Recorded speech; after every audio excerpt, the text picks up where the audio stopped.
પછી મારી જોડે એને પોતાના શીશના પર ક્રીમ લગાવી, પતંજલિનું હેન્ડવોશવાળું ક્રીમ લગાવ્યું. પછી એને મને ઊંધો સુડાવી દીધો. પછી એને મારી ખુદા દ્વારની અંદર એને પોતાનું શીશને નાખીને એ મારી જોડે સેક્સ કરવા. નમસ્કાર મિત્રો, સ્વાગત છે તમારું આપણી યુટ્યુબ ચેનલ ઉપર. તો મિત્રો, આજકાલ જોવા જઈએ તો સ્વામિનારાયણ સંપ્રદાયના જે સ્વામીઓ છે એમના અલગ અલગ કિસ્સાઓ સામે આવી રહ્યા છે. જે રીતે મિત્રો થોડા દિવસ અગાઉ જ એક ગુરુકુળના વિદ્યાર્થીનું બ્રેન વોશ કર્યાનો કિસ્સો સામે આવી રહ્યો હતો. ત્યારબાદ મિત્રો આ અગાઉ પણ ઘણા બધા કિસ્સા એવા સામે આવી રહ્યા છે જેનાથી સ્વામિનારાયણ સંપ્રદાય ઉપર દાગ લાગી રહ્યા છે. મિત્રો, સ્વામિનારાયણ સંપ્રદાયના અમુક સંતો એટલા ખરાબ કામ કરી રહ્યા છે જેના લીધે આખો સંપ્રદાય જે છે એ બદનામ થઈ રહ્યો છે. મિત્રો, આ અગાઉ પણ અનેક કિસ્સાઓ આવી રહ્યા છે જેની અંદર મહિલાઓ સાથેની છેડતીના કિસ્સાઓ હોય, દુષ્કર્મ કર્યાના કિસ્સાઓ પણ સામે આવેલા છે. પરંતુ મિત્રો, સ્વામિનારાયણ સંપ્રદાયના જે કેટલાક ગુરુકુળો છે એની અંદર વિદ્યાર્થીઓને મા બાપની સંમતિ વિના જ સંત બનાવવા માટે અને સંન્યાસ લેવડાવવા માટેનું બ્રેન વોશ પણ કરવામાં આવતું હોય એવા પણ ઘણા કિસ્સા સામે આવી રહ્યા છે. પરંતુ મિત્રો, એક ચોંકાવનારો કિસ્સો સામે આવ્યો છે જેની અંદર તો હદ પૂરી થઈ ગઈ છે. કારણ કે મિત્રો, આ કિસ્સો એવો છે કે જેની અંદર સ્વામિનારાયણ સંપ્રદાયના જે શિષ્ય હતા એમની સાથે એમના સ્વામી જે હતા આ જે શિષ્યો હતા એમનું યૌન શોષણ કરતા હતા, એમની સાથે સમલૈંગિક સંબંધો ધરાવતા હતા. એ વિદ્યાર્થીને પોતાની જાળમાં ફસાવી અને એની સાથે પોતાની વાસના સંતોષવા માટે સાથે કુકર્મ કરતા હતા. જેને લઈને મિત્રો એક વિદ્યાર્થી જે છે એને આ સ્વામીનો પર્દાફાશ કર્યો છે. સ્વામીના સેક્સ કાંડની પૂરેપૂરી હકીકત એને જણાવી લીધી છે કે કેવી રીતે આ સ્વામી તેને વિદ્યાર્થીને પોતાની પાસે બોલાવી તેની સાથે વાતો કરી અને પોતાની જાળમાં ફસાવ્યા બાદ અને એનું યૌન શોષણ કરતા હતા. મિત્રો, આ વાત સાંભળીને તમને પણ ગુસ્સો આવશે. આ જે વિદ્યાર્થીએ વાત કરી રહ્યો છે એની વાત તમે પૂરી સાંભળજો. તેમજ મિત્રો, તમારું આ અંગે શું માનવું છે તમે કોમેન્ટ કરીને ચોક્કસથી જણાવજો.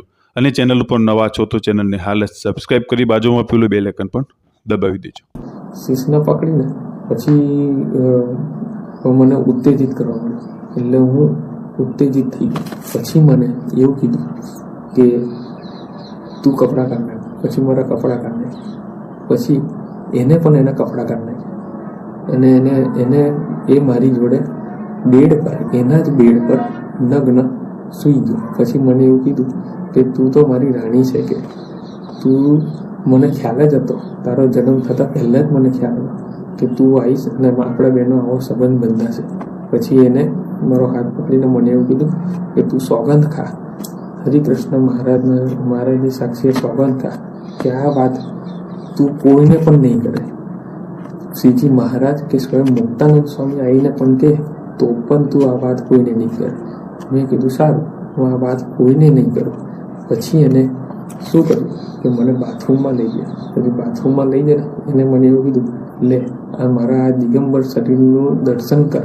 પછી મને એવું કીધું એને કે નિષ્કળાનંદ સ્વામીએ પણ હરિસ્મૃતિમાં લખ્યું છે કે દિગંબર દર્શન દેતા ભૂધર ભાડ્યા છે. એમ દિગંબર દર્શન પણ મહારાજ દેતા કે બધા સંતો. અને બીજું એવું કીધું કે મહારાજ અને નંદ સંતોને પણ આવા સંબંધો હતા. એટલે એને મને એવું કીધું કે તું આનું દર્શન કરીશ એટલે તને ભગવાનનો સાક્ષાત્કાર થશે અને તું આપણે જે સુખ માણીએ છીએ એને તું સંભાળીશ તો ભગવાન તને દર્શન દેશે અને તું બ્રહ્મરૂપ થઈ જઈશ. અને તું જોજે કે 5 વર્ષમાં તારી સ્થિતિ કેવી બંધ થઈ જાય, તારી અંદર કેટલી સાધુતા આવે એ તું જોજે. એમ કહીને પછી મારી જોડે એને પોતાના શીશના પર ક્રીમ લગાવ્યું, પતંજલિનું હેન્ડવોશવાળું ક્રીમ લગાવ્યું. પછી એને મને ઊંધો સુડાવી દીધો. પછી એને મારી ખુદા દ્વારની અંદર એને પોતાનું શીશને નાખીને એ મારી જોડે સેક્સ કરવા માંડ્યો. પછી એને સેક્સ કરીને પોતાનું વીર્ય કાઢી નાખ્યું. પછી એને મારું શીશને પકડીને એના પર પણ ક્રીમ લગાવી અને પછી એ મારી ચડી ગયો અને એના ગુદાદ્વારની અંદર મારું શીશને નાખાય. પછી એ પણ મારી જોડે એ રીતે મારા દ્વારા સેક્સ કરે. આવો પ્રસંગો એને ઘણી વાર મારી જોડે કર્યા છે. છેલ્લામાં છેલ્લો પ્રસંગ વચનામૃત શતાબ્દી મહોત્સવ વખતે વડતાલ ધામની અંદર, વડતાલ જેવા પવિત્ર સ્થાનની અંદર એને આવો મારી જોડે પ્રસંગ કર્યો છે. જ્યારે 5 તારીખે વચનામૃત શતાબ્દી મહોત્સવની શોભાયાત્રા સાંજે હતી ત્યારે રાત્રે 10:30 થી 4:30 વાગ્યા સુધીમાં એને મારી જોડે 2 વાર આવું રીતે સેક્સ ક્રિયા કરીને 2 વાર પોતાના શીશને પર ક્રીમ લગાવીને મારા ગુદા દ્વારની અંદર શીશ નાખીને એને 2 વાર પોતાનું વીર્ય સ્ખલન કર્યું છે અને 4:30 વાગે મને ત્યાંથી છોડેલો. મને આ વાતની મેં એને આ પ્રસંગ દરમિયાન હું તમને પહેલાં એ વાત જણાવવા માંગુ છું કે એને આવું કયા સ્થાનોમાં કર્યું. એને આવું કંડારીમાં, વડતાલમાં, નાવલીમાં, લોયામાં, જેતપુરમાં, જ્યાં અમૃત મહોત્સવ પૂજ્ય નીલકંઠચરણ સ્વામીએ અમૃત મહોત્સવ 1 ઉજવેલો એ સમય દરમિયાન જેતપુરમાં અને મહેસાણામાં પણ આવું મારી જોડે ઘણીવાર એને કર્યું છે. આવું સેક્સનું કાર્ય એને ઓછામાં ઓછા 35 થી 40 વાર મારી જોડે કર્યું છે.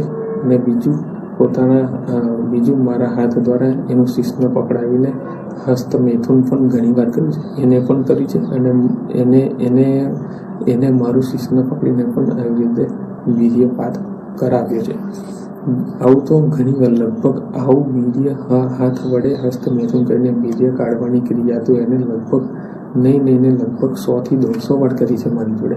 2013 થી લઈને 2019 દરમિયાન છેલ્લે મારી જોડે 2019માં પંચામૃત શતાબ્દી મહોત્સવ વખતે રાતે 10:30 થી 4:30 સમય દરમિયાન અને ત્યારબાદ એટલે આવું જ્યારે હું વડતાલમાં રહ્યો હતો ત્યારે મેં એને આવી સેમ પ્રોસેસ, આવી સેમ મેથડ મેં ઘણા છોકરાઓને આવી રીતે કરતા જોયું કે જે રીતે હું જો રૂમમાં પ્રવેશતો હોઉં એની પાસે જતો, એ મને બોલાવતો, જે રીતે હું રૂમમાં જતો તે રીતે તે જ મેથડથી છોકરાઓ જતા હતા, અમુક સંતો જતા હતા. એ બધું મેં જોયું એટલે મને ખબર પડી કે આ તો સારો ડંબી છે, આ તો પાખંડી છે, આ તો કામી છે. ખાલી માત્ર મારી જોડે નહીં પણ એવા ઘણા બધા જોડે ઘણા બધા યૌન શોષણ કરે છે અને પોતાની કામ વાસનાને સંતોષે છે. એટલે આ તો બહુ પાખંડી છે. અને મેં આ જાણ્યું એટલે મને ખ્યાલ આવ્યો કે આની જોડે તો રહેવાય નહીં. હું ક્યાં આવેલો, હું સાધુ થવા માટે અહીંયા આવેલો અને ક્યાં રવાડે ચડી ગયો. મને બહુ મારી જાત પ્રત્યે ઘૃણા થવા માંડી. પછી હું ત્યાંથી પછી નીકળી ગયો.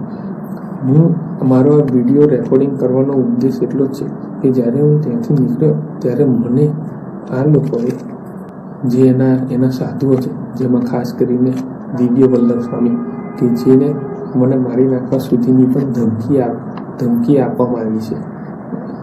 એટલે આ વિડીયો એટલા માટે રેકોર્ડિંગ કરવામાં આવ્યું છે કે કાલ ઉઠીને કંઈક મને મારી નાખવામાં આવે તો આ વિડીયો દ્વારા પણ વાલા હરિભક્તોને જાણ થાય કે ધર્મના નામે અધર્મ કરી રહેલા લોકો કેવા નિર્દોષ મુમુક્ષુઓને છેતરે છે અને એનું જીવન બગાડે છે. બીજી એક વાત હું તમને જણાવવા માંગુ છું કે આમની જોડે રહેલા અમુક સંતો કે જેઓ જેમ કે નિષ્કામ વલ્લભ સ્વામી, રસિક વલ્લભ સ્વામી, વિજ્ઞાન વલ્લભ સ્વામી, દિવ્ય વલ્લભ સ્વામી, પછી વિવેક વલ્લભ સ્વામી, આવા બધા જે સંતો છે એ સંતો, દર્શન વલ્લભ સ્વામી, આ સંતો એના માર્કેટિંગ મેનેજરો છે. આ લોકો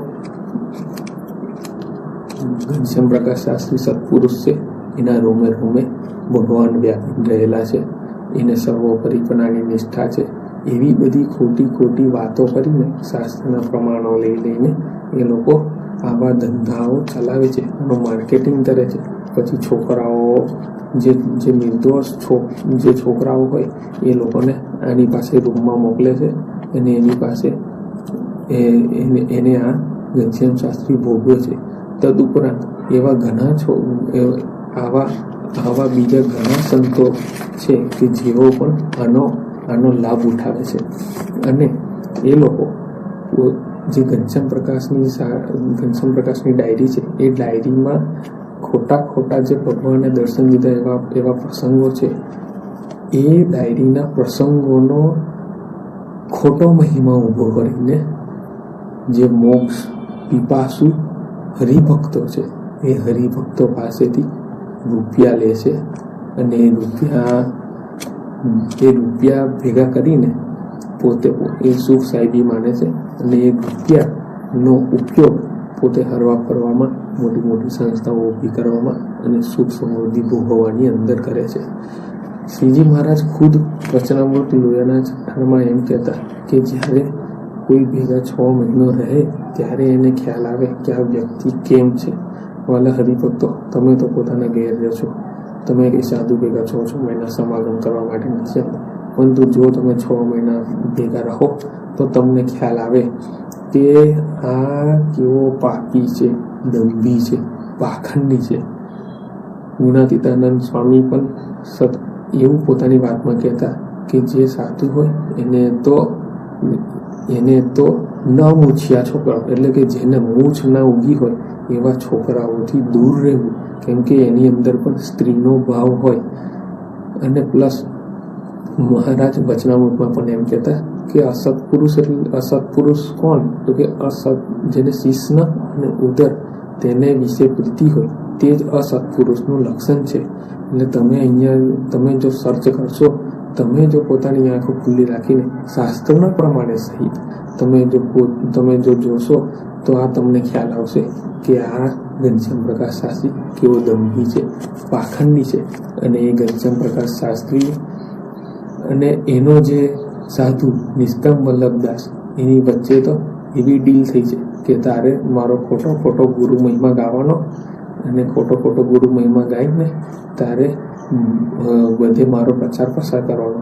હું તને ત્યાંનો ન્યૂ જર્સીનો કે અહીંયા લોયાનો સંસ્થાનો તને કોઠારી બનાવીશ અને તને બધી સ્વતંત્રતા આપીશ.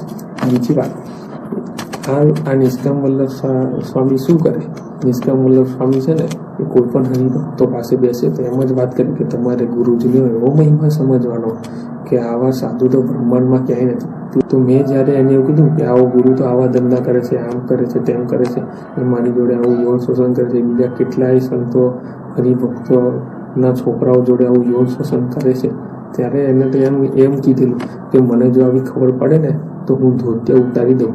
તો મારે આ વિડીયો દ્વારા નિષ્કામ વલ્લભ સ્વામીને એમ જણાવું કે આવા તો કેટલા હરિભક્તોના છોકરાઓ જોડે અને ખુદ મારી જોડે એને આવું કાર્ય કર્યું છે. તો હવે તમે ધોત્ય ઉતારવા માટે તૈયાર છો? હવે તમે ધોત્યા ઉતારો સ્વામી, કેમ કે તમારે હવે આ વચનને પાળવું પડશે. તમે એવું કહેલું કે જો મને આવી ખબર પડે તો હું મારા ધોત્યા ઉતારી દઉં. તો હવે તમે તમારા ધોત્યા ઉતારો. બીજી વાત,